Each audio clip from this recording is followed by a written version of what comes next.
Hello, hello, and welcome back to The Freak Show. I am Jaclyn Steele Thurmond, and I am joined by... your handsome husband, Sam Thurmond. And today, in episode number 11, we're going to talk about why rest is the new hustle and how rest avoids burnout and it creates consistency. So this is some really important stuff. Yeah, for sure. I think, we touched on this quite a bit in the last episode. I feel like this is the perfect follow-up. Yeah. So it's definitely a continuation.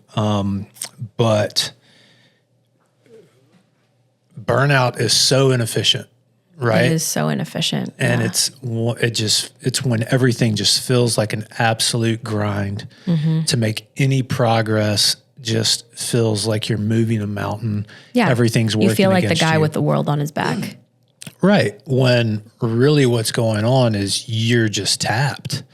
Like you've been going for too long without any breaks and without any space.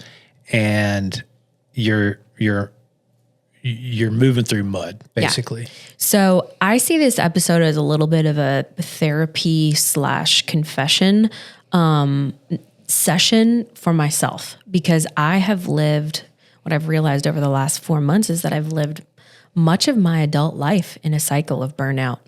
I start to get a little in my tank, and then my tendency is to give it away, like pretty much immediately. And I've wondered for so long why I haven't had the juice to accomplish many of the things that I know in my heart and soul I'm meant to accomplish. And I've realized, because of this first quarter of the year, though it's been hard, it's been just ripe with lessons, I haven't been able to do some of those things, many of those things, because I've been in a constant state of burnout, just constant. And I don't want to do that anymore. And so I have been reclaiming my heart and my life and my physical health. And it's not that it was so dire, guys. I feel like as an average woman, I take really good care of myself. But if I can get into this kind of cycle and in this kind of state, I know the rest of us can too. And so I think it's important to share my heart in this, because I think so many of us will be able to relate. So many women and so many men will be able to relate. Definitely above average, though. Well, thank you. Thank you. Yeah, but there's still so much that I want to do, and I can't do that when I am just mentally and physically tapped and done. So do you want to define burnout for us and what you think it is? Yeah, so I thought this was pretty good. We came up with a definition, and burnout is lack. It's lack of energy, inspiration, creativity, and perspective. Those are kind of the four things that we settled on for burnout, being a lack of. Yeah. And you basically burn through all those things, right? There's none left. So, and I think that's a very good description, because that's how it feels. I do too. And I think for me too, burnout led to my diagnosis of Hashimoto's thyroiditis in 2020. Obviously, 2020 was stressful for everybody. And I think 2020 and COVID, it's the straw that broke the camel's back for me. It was just that extra amount of stress that pushed me over the edge. And my burnout, there was certainly physical burnout as part of the recipe of what led me to Hashimoto's. But I think primarily it was mental burnout. I am, and I think so many men and women will be able to relate to this, but I'm my harshest critic. I can be so incredibly hard on myself and have standards that are so high that when I don't reach them, I will beat myself up. Now, the good thing is I have a high level of awareness around this. The bad thing is over, 34 years when I was diagnosed with Hashimoto's, I had not been able to correct that. And so that physical exhaustion from giving so much and being there for so many people And then the mental exhaustion of not refilling my cup adequately, and the negative self-talk, which is also, I started my podcast Self-Worth in 2020. I started that podcast to heal myself. And I did so much healing over the 4 seasons of that podcast. So much healing. But I'm still not cured. And the last 4 months or the last 3 months really taught me that. And again, though being diagnosed with an autoimmune disorder is not a pleasant experience, if we can flip the script and change the perspective, it has taught me so much about myself. And so in many ways, it's been a blessing in disguise. But again, going back to what led to this burnout is I've just taken on too much mentally and physically for long periods of time and then not done what I needed to do to regain that energy.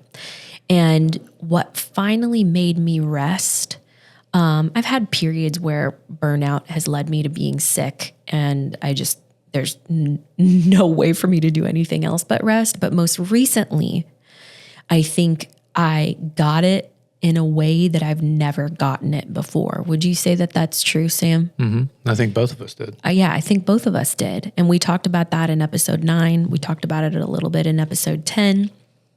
But in February, I got sick. I got some kind of virus. I lost my voice completely for over a week.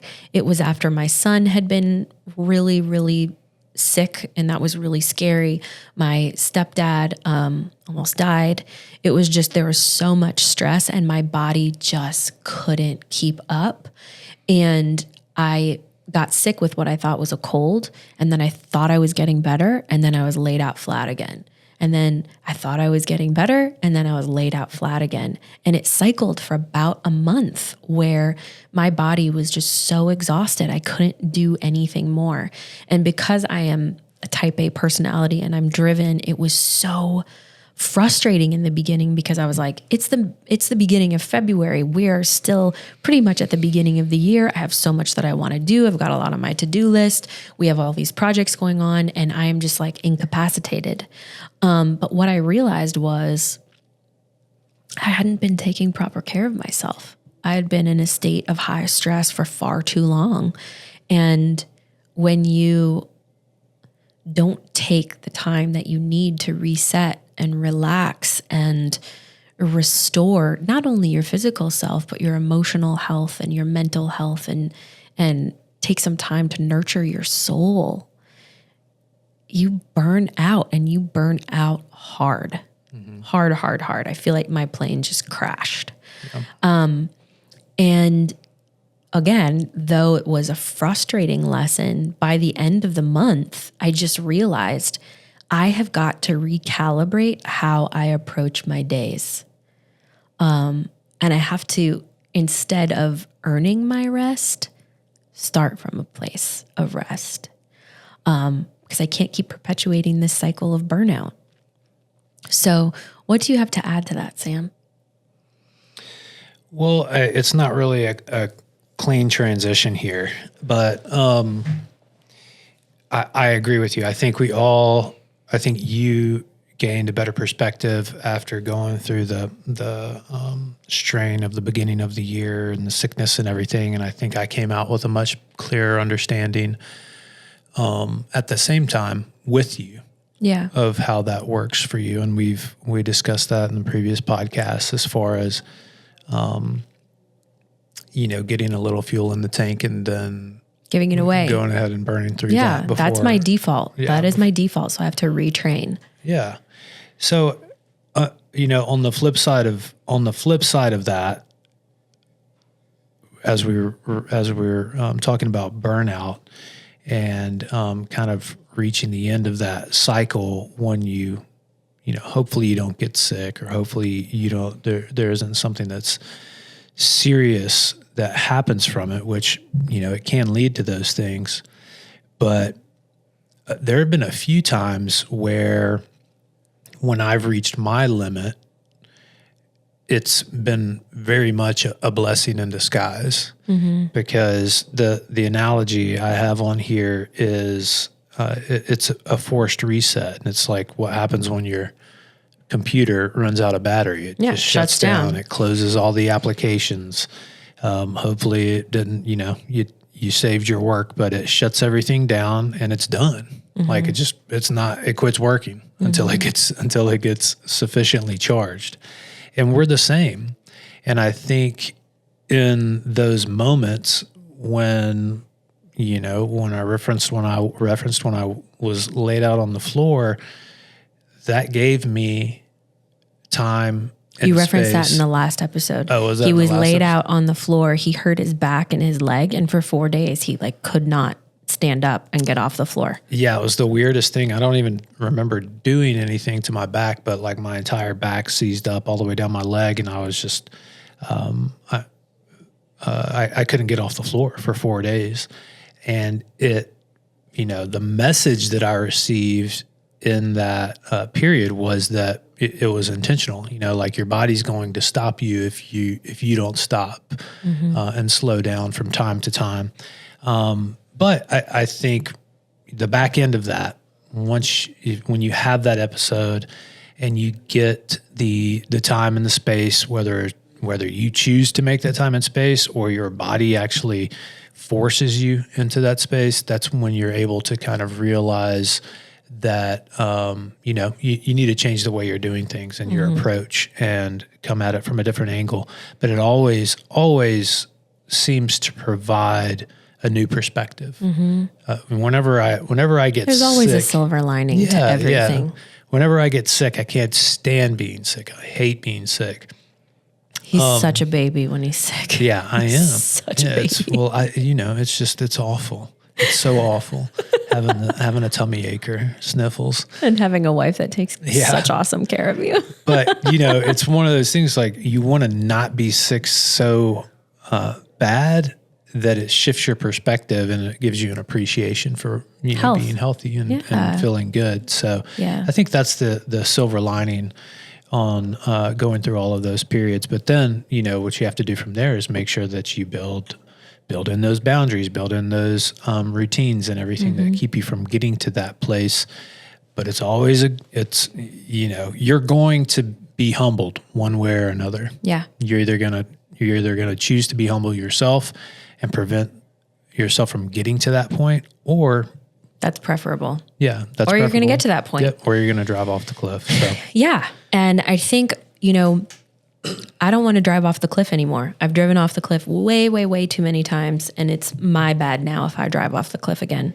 So we talked in episode 10 about how to increase your capacity while still keeping your energy really high. And that's what we're working on. We are creating a system in which we can perform at the best of our ability while avoiding burnout. And we talked a lot about how we are doing that in episode 10. And I think we should just do a little recap here. But essentially, I'm prioritizing my mental and physical health. Obviously, checking in with how I'm feeling every day and respecting my boundaries, making more boundaries. But I also use the Aura Ring religiously. And it has helped keep me honest. I have a tendency, my brain overrides my body, which I'm sure so many of you listening to this can relate to. And while I like to think I am smart enough to know when to say when, sometimes I'm not. And sometimes my brain tells me I just need to keep going. And the Aura Ring has been so awesome at telling me, again, this is not an ad, not sponsored by them in any way. I just absolutely love it. It tells me where my resilience is at. It tells me where my readiness score is at, where my sleep is at. And during that month of February and in March, my resilience was at it was none, essentially. I think there's a level beyond low resilience. And it was the lowest amount of resilience you can have. And it was so humbling, as Sam mentioned, because I realized it's nobody's fault that I'm here. I allowed this. Yes, we have had extenuating circumstances, but I also haven't taken good enough care of myself to safeguard against this. So I've allowed myself to get into this position. And what I'm doing now to make sure that that doesn't happen again is, again, prioritizing my mental and physical health and using that Aura Ring as a litmus test to make sure that I am on track and doing what I need to be doing. I also am a lot more intentional, or have been over the last 6-8 weeks, about carving out time for myself. So walking, meditating, journaling, making time for things that really fill me up, like taking my son to go see the horses, taking our son to Monster Jam last weekend. Like, do I love monster trucks and Monster Jam? No. But do I love seeing my son light up with excitement and joy? Yeah. I mean, that like fills my tank to overflowing. So I'm intentionally, I'm being so much more intentional about my time and my schedule. And I think, as Sam, you wrote in the notes, it does start with space in the morning. And I've always been somebody who religiously has a quiet time. But what I'm realizing is we need space during the day too. You know, once we complete that quiet time in the morning, if we don't return back during the day, even for 5 minutes, 2 minutes, whatever you have, to a state of calm and peace where our heart rate can decrease, I'm not taking good enough care of myself. So that has revolutionized the way that I live my life over the last 6-8 weeks.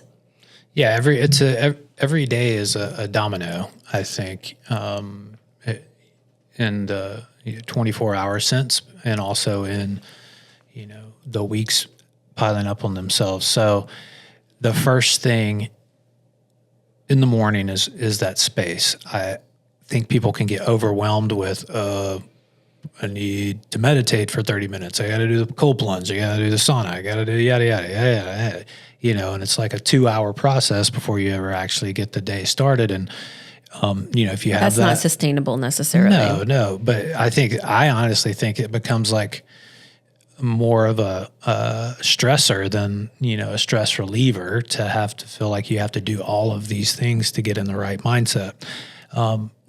And I'm not dogging on it, but I'm saying that to say you can overdo it and overcomplicate the process too. Yeah.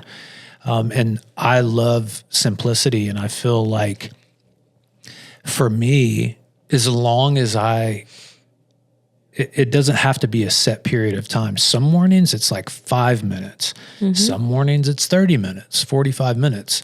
But sitting, and I do like some Wim Hof breathing, mm-hmm. and I meditate. And sometimes that's, one round or like 5 minutes or so. And sometimes, I go a lot further, but in that process, I'm also having these creative, ideas, and it's not just productive after the fact. It's also productive while I'm doing it, if you think of it that way. But I think my main point is, to me, the most important thing is starting with that in the morning. And I do a lot of framing, which is basically envisioning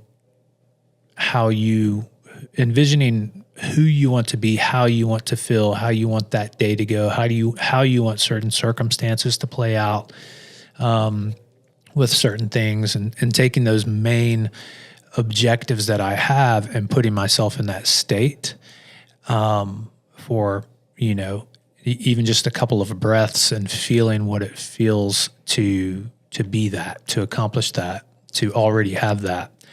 And then from there, it's night and day, the way the rest of the day will go. And I agree with you, even stopping for 20 seconds to take, 4 or 6 deep breaths and just putting yourself back in that state.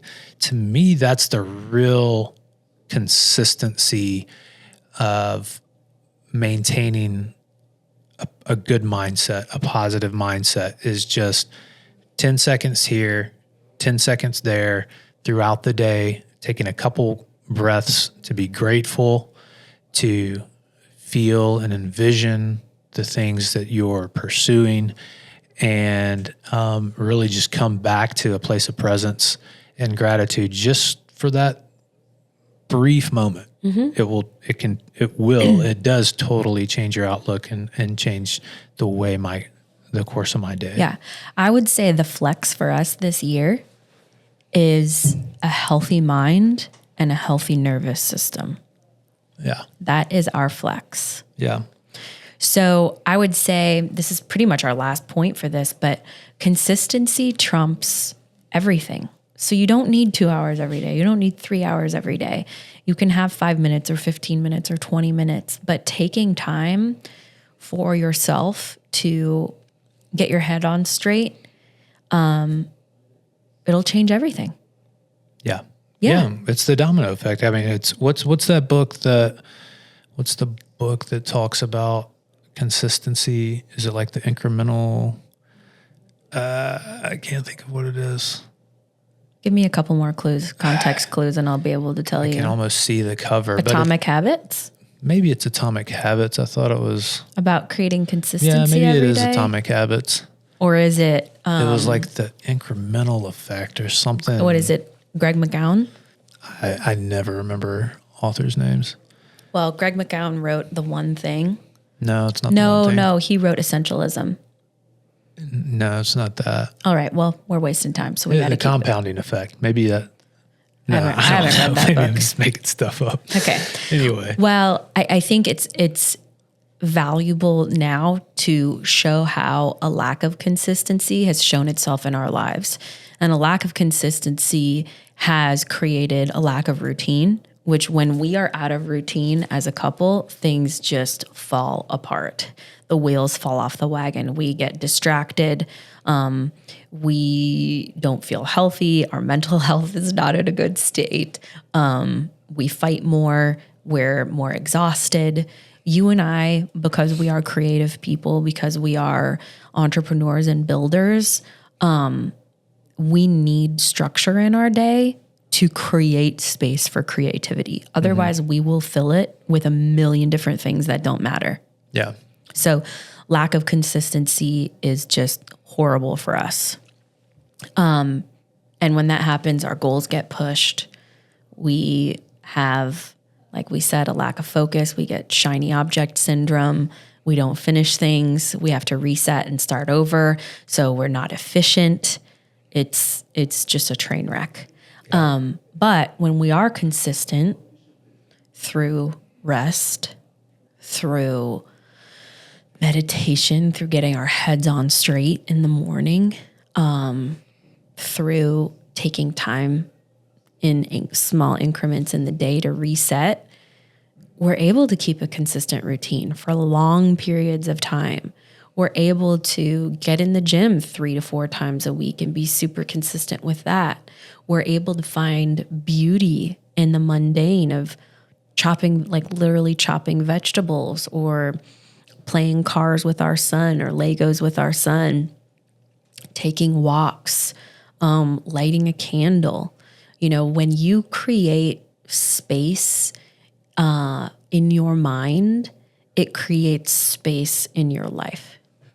Yeah. And that has a compounding effect.